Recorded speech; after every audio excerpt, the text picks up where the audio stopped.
But guess who they controlled in that first half? Lauri Markkanen's productivity, his efficiency, and their offensive capability. The Warriors were working on a string. Festus said this before the game started. It's incredibly important to be connected defensively and offensively. The ball was hopping around, they were moving, and they were running in fast breaks. Woo-wee.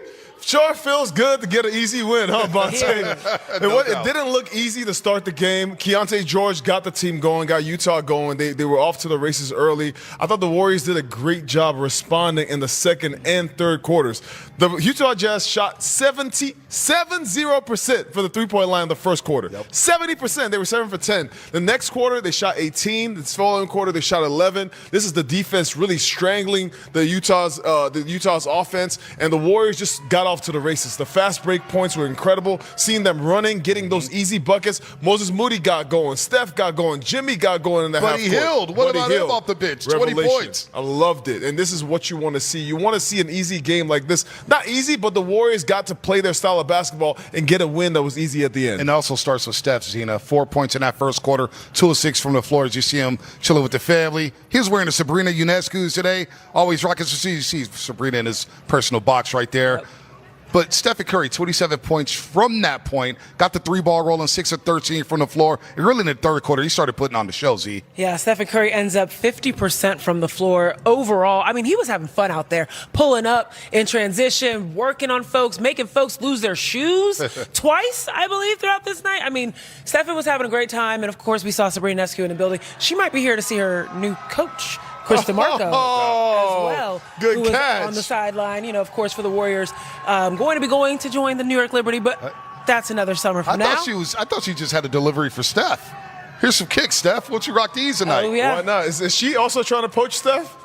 She's trying to. Are they wooing Steph too? Why wouldn't you? Why wouldn't you? I love what Steph did. I think tonight, without Draymond, Steph found a new chemistry with GP2. I mean, they've always had chemistry, but GP2 starting alongside Steph. I love the fact that he was just using that gravity to his advantage. Steph was picking on the mismatches. He would have Lauri Markkanen having the bigs come up in the pick and roll, and he was abusing them there in the first half. Got the team going offensively. I thought, the Utah Jazz started paying particular attention to Steph.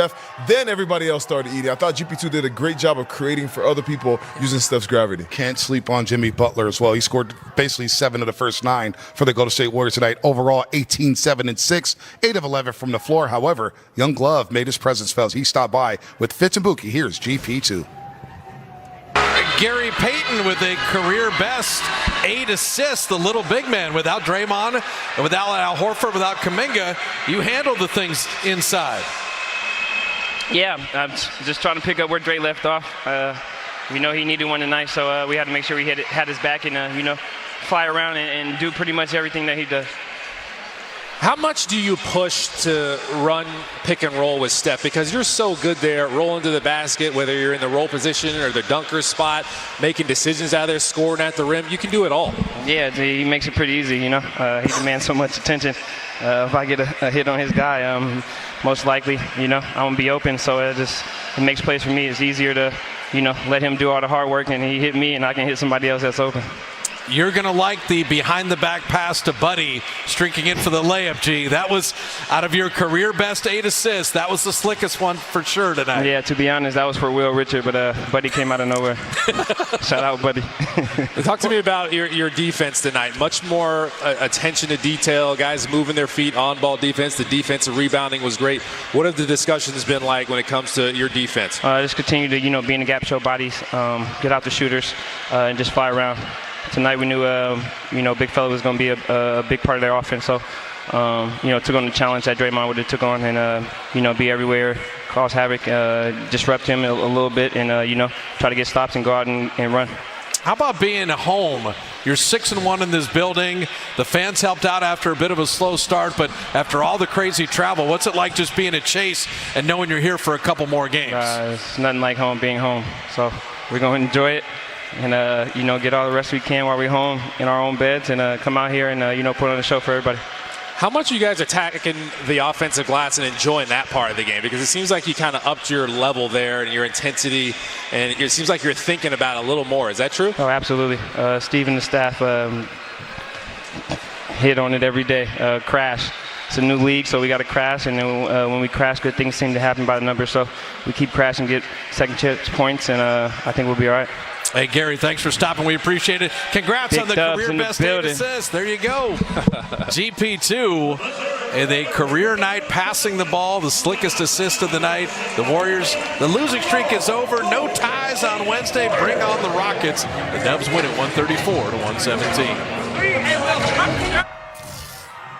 Season high 9 points for Gary Payton II, as Fitz mentioned, a career high 8 assists for Young Love as he got the start tonight. The 8th different starting lineup of the season.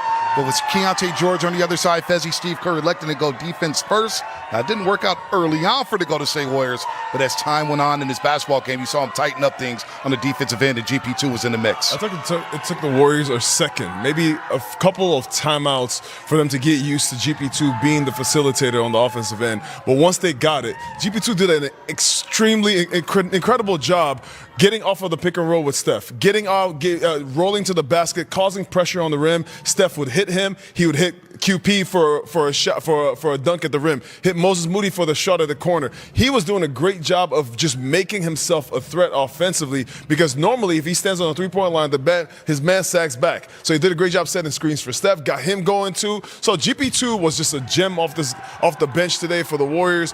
Defensively, put some pressure on Payton George, Ace Bailey. They got out in transition in the second half. I thought that's where the Warriors really got their separation today. I think that GP2 did just a great job of imposing his physicality on the Utah Jazz. I mean, Utah Jazz absolutely outsized the Warriors. And Steve Kerr said in the last game, we've been outmanned on the boards, basically, right? We're too small. And the smallest guy out there in GP2 was ripping rebounds away from the Utah Jazz. The Warriors ended up with 48 rebounds, being able to outdo the Jazz by 1. But right now, the Jazz are number 2 in the league in rebounding. So that means a lot. And I think it really started with the swagger and the imposition from Gary Payton II. Just to add to that, okay, so rebounding, you said. This is rebounding by committee now. GP2, 6 rebounds. Right. Jimmy Butler, 6 rebounds. Moses Moody, 6 rebounds. Will Richard, 6 rebounds. Everybody got into the middle of the paint. It doesn't matter that the other team is bigger. If the guards all gang rebound, you get a game like this, which is a great physical win. Well, this game flipped in the second quarter. The Warriors are down 9 at the end of the first, where Utah went 7-10 from the three-point line in that first quarter. They dropped 35, and it was, look, we were all looking at each other saying, oh, here we go again. But in that second quarter, the Warriors opened up the frame on a 21-zip run, scored 41 points. You see the three-point shots started to fall, 7-13 in the second quarter after starting 1 of 10 in the first quarter. The points in the paint, they flipped that. Who are these Warriors? 34 points in the paint? Are you kidding me here? And that's where the game flips, Zena. That's the biggest thing. When you have a team go on a run like Utah did to open up this game, you've got to respond. And you've got to respond with authority, and that's exactly what happened. You saw Steph go 8 points. Jimmy being able to add his 8 points. You had Buddy Hield 4 or 5 off the floor, 9 points in that run. And it didn't need to be Steph. It was, I mean, look at this. 21 points in a row, 18. Yep. 18 were with the second unit. It was Jimmy, it was QP, it was Will Richard, Pat Spencer, and Buddy Hield. That's not the starting lineup. They started that. Yeah, when this has been tracked, sorry to cut you off, Zena. Since it's been tracked since 97-98, no team, the Warriors have never started a quarter scoring 21 straight points. That's crazy. That's crazy. Now, they scored 21 points overlapping quarters, but to start a quarter, we looked up at the scoreboards and it's saying, wait a minute, that's a 11-0 run. That's a 15-0 run. Yeah. Wait a minute, is that a 21-0 run? And they did it by sharing the ball. You saw the bench production there. So they made some history tonight. So you're saying defense matters? Defense does. I've been saying that a lot. It was a lot of defensive Where's Bully at? at? Absolutely. No, I mean, what happened in that quarter is that run was sparked by the defensive stops. When you get stops, you can run in transition. You saw Jimmy pushing it. You saw a lot of plays made by different guys. You talk about the bench. The bench can be athletic, and the young guys can get out and run and use that advantage, that small ball advantage, that faster advantage when they get stops. And I thought the defense was happening by committee. The Warriors did a great job of recovering. I thought guys were doing a great job of helping each other. Payton George was still fast. He was still getting by guys. But there was help side. Guys were recovering back to shooters, were contesting shots, making shots tougher, and then they were running on the offensive end. Talking about defending by committee, what you kept seeing, especially with Keyonte George or even, Larry Markkinen when he was driving, it was funneling into the help, right? Getting them outside of the key, making sure they could go into a Quentin Post, who was doing a really great job of walling up.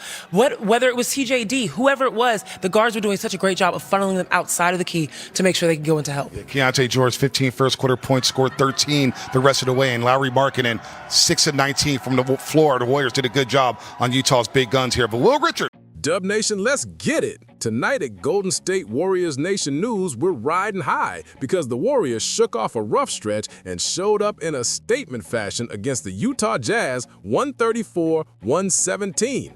Yes, that score isn't a typo, and yes, this win matters more than just the tally. First, the spark. Stephen Curry dropped 31 points, sank 6 triples, and reminded everyone why this man still writes the headlines. He and Jimmy Butler, 18 points and 7 assists, carried the load. But the story isn't just about them, it's also about how the rest of the roster stepped up when challenged. With key pieces like Draymond Green, Al Horford, and Jonathan Kuminga sidelined, the Warriors looked short on paper, but they acted like contenders. Let's run through what happened. The Jazz jumped out early, hitting 7 threes in the first quarter and grabbing a 35-26 lead. Utah thought they had the Warriors on their heels, but then in the second quarter, Golden State unleashed a 24 of 27-point surge, 21-0 run in the mix. 5 different Warriors drilling triples, led by Moses Moody, who nailed a pair in that run and finished 15 points. Suddenly, the 9-point deficit flipped to a lead, and they never looked back. The bench chipped in. Everyone scored from Will Richard to Quentin Post. Gary Payton II even dropped a career-high 8 assists. That kind of balance, that kind of depth under pressure, that's exactly what a contender needs. They finished shooting 49.5% overall and hit 19 of 52 from deep. The Jazz battled, but the Warriors stomped the yard. Here's the big takeaway. When Curry and the veterans are carrying the load and the role players answer, this team still has that fire. The window is open, Dub Nation. This win proves that even when battered, Golden State can show up and dominate. It also sends a signal to the West. The Warriors are still here, still dangerous, still locked in. Now, will everything be perfect? Of course not. Injury concerns remain. Consistency is the next step. But this win, it plants a flag. It says, we're alive, we're ready, we still go for it. So now I'm turning it over to you. Warriors Nation, how did you see the game? Were you most impressed by Curry's shot making, Moody's surge, the bench finally filling in? Drop your thoughts in the comments. Hit like if you believe this squad is back on their climb, and subscribe for more Warriors Nation news where we break the highs, the lows, the trades, the runs, everything. Let's ride.